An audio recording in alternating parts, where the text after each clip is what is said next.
Yesterday began with some devastating news with regard to our economic crisis, but I'm pleased to say it ended on a more positive note.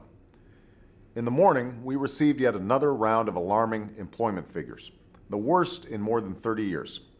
Another 600,000 jobs were lost in January. We've now lost more than 3.6 million jobs since this recession began.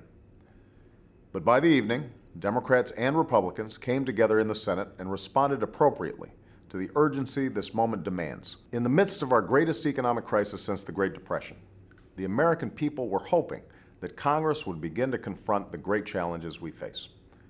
That was, after all, what last November's election was all about.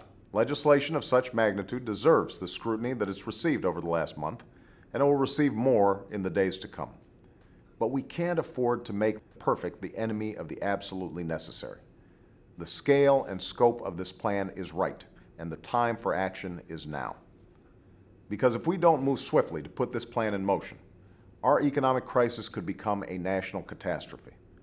Millions of Americans will lose their jobs, their homes, and their health care. Millions more will have to put their dreams on hold. Let's be clear.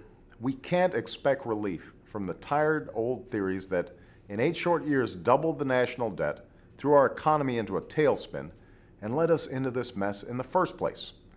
We can't rely on a losing formula that offers only tax cuts as the answer to all our problems while ignoring our fundamental economic challenges, the crushing costs of healthcare, or the inadequate state of so many schools, our addiction to foreign oil, or our crumbling roads, bridges, and levees.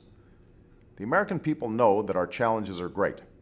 They don't expect Democratic solutions or Republican solutions. They expect American solutions. From the beginning, this recovery plan has had at its core a simple idea. Let's put Americans to work doing the work America needs done. It will save or create more than 3 million jobs over the next 2 years, all across the country. 16,000 in Maine, nearly 80,000 in Indiana, almost all of them in the private sector, and all of them jobs that help us recover today and prosper tomorrow.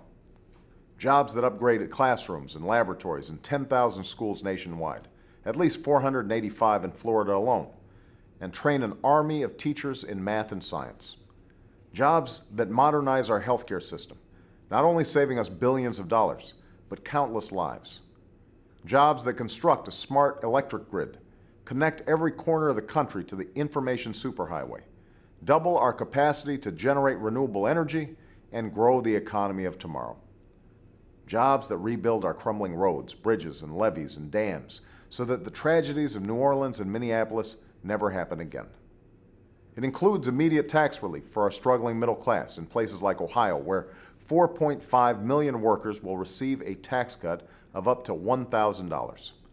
It protects health insurance and provides unemployment insurance for those who've lost their jobs.